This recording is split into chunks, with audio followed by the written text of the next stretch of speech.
sais que c'est toujours avec plaisir que tu viens ici sur cette plateforme pour discuter, pour analyser et autour de la science et de la Bible ainsi que de l'histoire avec nos chers amis, n'est-ce pas?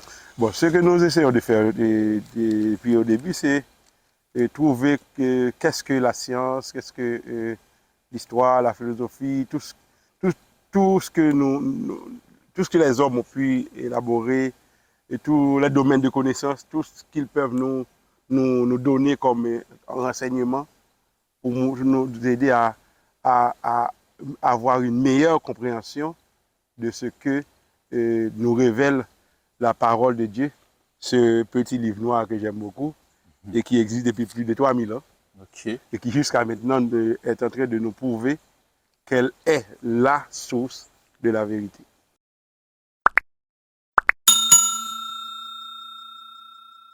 Nous avons beaucoup de difficultés à comprendre certains attributs de Dieu, notamment les attributs qu'il ne partage pas avec nous. Et qu'est-ce qui arrive? C'est que Dieu est omniscient. Ça, c'est l'un des attributs de Dieu. Et Dieu n'a pas choisi de partager cet attribut avec nous. Que signifie Dieu est omniscient? Ça signifie que Dieu n'a pas besoin d'attendre l'événement qui va arriver demain matin pour savoir que cet événement va arriver. Toi et moi, nous sommes obligés d'attendre. Qu'est-ce qui va arriver demain matin? Je ne sais pas. Qui sera vivant demain matin et qui ne sera pas vivant? Je n'ai aucune capacité de le savoir. Parce que je peux dire, ah, celui-là, il est tellement malade qu'il ne va pas passer la nuit. Et pourtant, il passe la nuit. C'est celui qui était en bonne santé, okay, qui jouait au football ou au basket, ou je ne sais quoi, qui était en bonne santé, qui était bien portant, qui bondissait comme un bouc. Ou comme une chèvre, comme une chèvre des montagnes qui grimpe les montagnes, c'est celui-là qui ne passe pas la nuit. Je ne peux pas le savoir. Qu'est-ce que Dieu lui-même, ce que tu appelles le passé, que tu as déjà oublié, Dieu le regarde comme ça. Ce que tu appelles le futur, que tu ne vois pas encore, que tu ne sais pas encore, et que tu n'es pas capable de déterminer, est devant Dieu comme ça. Donc, Dieu n'est pas obligé d'attendre le retour de Jésus pour constater que X est sauvé, que X n'est pas sauvé. Et puisque Dieu, lui, il sait d'avance, certains estiment que c'est parce que Dieu a choisi d'avance qui sera sauvé et qui ne sera pas sauvé. Non. Dieu a ce qu'on appelle une préscience, c'est-à-dire il connaît d'avance. Ou comme j'aime le dire, Dieu prévoit, mais il ne détermine pas. D'ailleurs, tout ce que nous avons dit jusqu'ici, depuis que l'émission a commencé jusqu'à aujourd'hui, c'est comment nous avons surtout insisté sur comment Dieu nous crée libres et nous donne la possibilité de choisir. Si quelqu'un veut avoir une preuve de la liberté des hommes, eh bien, la preuve la plus évidente, c'est la mort de Dieu. Ou comme si on nous le disons, la mort de Dieu, comme ça va. Oui. C'est comme si nous parlions comme Nietzsche, alors que ce n'est pas la même idée du tout. Voilà, nous allons disons, discuter la mort du Fils de Dieu, la mort de Jésus. Oui. La mort de Jésus sur la croix, c'est la preuve la plus évidente, irréfutable, que l'homme est créé libre. Parce que si l'homme n'était pas créé libre, Jésus ne serait jamais obligé de venir mourir pour payer les conséquences du choix de l'homme. Okay? Le péché, c'est un choix que l'homme a fait de faire autrement que ce que Dieu a commandé de faire. Et nous avons fait remarquer que Dieu n'était pas capable d'éviter le mal. Qu'est-ce que ça signifie? Dieu n'était pas capable. Voilà, Dieu est tout puissant. Tu dis que Dieu est tout puissant. Tu le répètes vraiment. Nous avions expliqué que même si Dieu est tout-puissant, il ne va pas poser un acte qui est contraire à son caractère. Le caractère de Dieu, c'est que les êtres qu'il a créés, les anges, les humains, sont libres et ils doivent pouvoir choisir. Et bien, même si Dieu voit que l'un d'entre eux va faire le contraire de sa volonté, Donc, il ne va pas piétiner sur il le ne, libre va, arbitre. il ne va pas piétiner sur... Non seulement, il ne va pas piétiner sur le libre arbitre de cette personne, mais Dieu ne va pas, je dirais, tricher dans le jeu en évitant de créer cette personne. Dieu ne va pas faire ça. Il va la créer. Dieu savait que, par exemple, Lucifer allait pécher. Il n'a pas triché en passant à côté, en évitant de créer Lucifer. Il l'a quand même créé. Parce que s'il le fait, il est un tricheur. Donc, c'est la preuve, l'existence du mal sur la terre, c'est une preuve encore, et je dirais, très parlante, que Dieu a créé des êtres libres. Mais s'il les a créés avec autant de liberté, avec toute cette liberté, eh bien, cette liberté ne peut pas marcher avec une prédestination. C'est impossible. Dieu ne peut pas en même temps donner à l'homme la liberté de choisir et prédéterminer, c'est-à-dire décider d'avance qui sera sauvé et qui ne sera pas sauvé. Le salut, le salut, c'est un mouvement en deux temps. Et Dieu, un peu plus tard, nous verrons ça dans l'histoire du salut, que Dieu va instituer une pratique pour enseigner le salut à son peuple. Eh bien, cette pratique, c'est ce qu'on va appeler les sacrifices d'animaux. On y arrivera. Eh bien, on verra que le sacrifice se fait en deux temps. Il y a un sacrifice qui est offert par un prêtre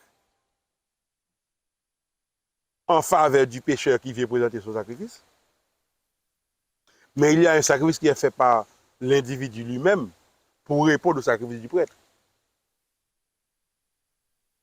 Donc, le sacrifice fait par le prêtre, c'est un symbole de celui qui viendra mourir pour le pécheur, au point que lorsque Jean-Baptiste, qui sera le précurseur de la venue du Messie, lorsqu'il verra le Messie passer près du Jourdain, il dira, voici l'agneau de Dieu.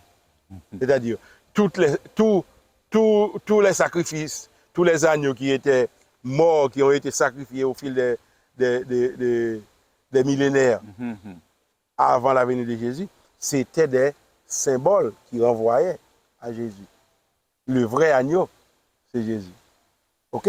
C'est comme ça qu'il parlera de Jésus. Donc, le sacrifice offert par le prêtre symbolise la mort de Jésus en tant qu'agneau de Dieu qui ôte le péché du monde. Mais l'individu en faveur duquel le sacrifice est offert doit lui-même faire un sacrifice. Pourquoi? Pour répondre. Pour dire, OK, eh bien, c'est vrai, c'est comme ça qu'il est venu mourir pour moi. Eh bien, en retour, moi, je me sacrifie pour lui. C'est ce que tu dois faire toi aussi. Okay. Sauf que Dieu ne te demande pas de mourir pour lui. Puisque Dieu lui-même, il est déjà mort pour toi. Ce qu'il te demande toi-même, c'est que toi, tu vives pour lui. Je ne sais pas si tu comprends. Bon, Dieu me met à ma place, il me demande de vivre pour lui. Qu'est-ce est le plus facile à faire? C'est exactement ce que j'allais te dire. Qu'est-ce qui est le plus facile? S'il a déjà accepté de mourir pour moi, moi, je peux faire le plus facile, qui est de vivre pour lui. Parce qu'il ne me demande pas de mourir. Même si pour certaines personnes, il me semble que mourir aurait été plus facile. Parce qu'il refuse de vivre. Oui. Okay, pour Dieu. Mais ce que Dieu nous demande maintenant, c'est de vivre pour lui. Parce que lui-même, il est mort pour nous. Eh bien, c'est ça la participation de l'homme dans le plan du salut. Accepter le sacrifice. Et comment est-ce qu'on accepte le sacrifice? Ce n'est pas en faisant une déclaration devant un microphone, mais c'est à partir du moment où l'on dit qu'on accepte, on mène une vie qui correspond à cette profession de foi qui montre que réellement on a accepté le sacrifice. Et une question importante et à te poser, au fait, qu'implique l'acceptation du plan du salut, ou qu'implique le plan du salut? Bon, en réalité, ce que je viens de dire tout à l'heure, c'est exactement l'implication du plan du salut, mais la question me permet d'insister sur un élément que je n'ai pas encore mentionné, c'est le rôle de la foi. C'est le rôle de la foi dans le plan du salut. Parce que nous parlons du sacrifice de Jésus, mais si je demande qui parmi nous, parmi nos internautes, a vu ce sacrifice, personne ne pourra lever la main. OK? Parce que nous n'étions pas là lorsque ce sacrifice s'était réalisé. Et mieux que ça, même ceux qui étaient là à ce moment-là n'avaient pas nécessairement compris le sens de ce sacrifice. Certains avaient compris. Par exemple, parmi ceux qui ont crucifié Jésus sur la croix, il y en a qui ont observé l'enchaînement des événements autour de cette crucifixion et ils se sont dit, ah, certainement, cet homme était réellement le Fils de Dieu. Parmi les bourreaux, il y en a qui ont compris et qui ont dit, certainement, cet homme était le Fils de Dieu. Et la Bible ne nous dit rien à propos de ces gens. Mais si quelqu'un a fait une telle confession de sa bouche, probablement c'est quelqu'un qui après va vivre en conformité avec sa confession et qui très probablement se retrouvera parmi les premiers ressuscités au retour de Jésus. Probablement. Nous ne pouvons pas l'affirmer, mais nous pouvons l'imaginer. Voilà, parce nous pouvons avoir ça comme impression. Quelqu'un ne peut pas faire cette affirmation et continuer dans la même vie. Ce n'est pas possible. OK? Donc, c'était possible. Donc, tu vois l'importance de l'élément foi. De la foi. Hein. C'est-à-dire, que signifie la foi dans ce sens-là? Ça signifie croire que ce sang réellement peut effacer mes péchés. Ça signifie comprendre que Jésus n'est pas mort pour payer ses péchés, parce que lui-même il n'avait pas de péché. S'il est mort, ce n'est pas parce que lui-même il méritait la mort, c'est parce que c'est moi qui méritais la mort. Mais comme je ne peux pas me sauver, même si je meurs, ce sera uniquement pour payer mon péché, ce ne sera pas pour me sauver. Donc, mon sacrifice ne me donnera pas droit au salut. Mon sacrifice sera uniquement le salaire de mon péché. Donc, le seul sacrifice capable de me sauver de mon péché, c'est son sacrifice. Donc, je dois accepter ça. Et je dois accepter en retour de vivre comme il me demande de vivre au nom de ce sacrifice. Parce que ce qui arrive, c'est que lui-même il est mort, mais il n'est pas resté dans la tombe. Son tombeau, aujourd'hui, est vide. Son tombeau est vide. Donc il est ressuscité. Il est ressuscité. Mais il n'est pas seulement ressuscité. Parce que d'autres personnes ont déjà été ressuscitées, mais pour mourir encore une deuxième fois. Mais lui-même, il est ressuscité. Il est retourné au ciel prendre sa place. Et aujourd'hui, la Bible nous dit, ne péchez plus. Mais si nous péchons, nous avons un avocat qui peut nous défendre. Pourquoi est-ce qu'il peut nous défendre? Parce que grâce à son sang, qui n'a pas payé son péché, il peut demander avec ce sang de payer pour moi. À ce moment-là, j'ai droit au salut. Okay? C'est comme si j'avais une dette que je ne peux même pas prononcer parce que je n'ai pas les moyens de payer.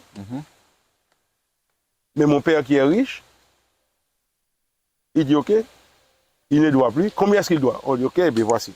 Il fait un chèque et il dit ok, maintenant il est libre. Il ne doit plus. Mais personne ne peut m'appeler de son débiteur maintenant parce que mon père a payé. Donc, c'est ce que Jésus a fait pour tous les humains sur la terre. Maintenant, comment répondre à tant d'amour? Voilà. C'est ça la question. Voilà, c'est ça que devons-nous faire. C'est ça, que devons-nous faire? Comment répondre à tant d'amour? Eh bien, l'auteur du poème que j'ai recité tout à l'heure répond lui-même, je crois, j'aime et j'adore. Donc, ça aussi c'est ma réponse. Et je t'invite à donner cette même réponse. Et je crois. Tu peux t'associer à moi pour demander à nos internautes de donner cette même réponse. Je crois, j'aime et j'adore.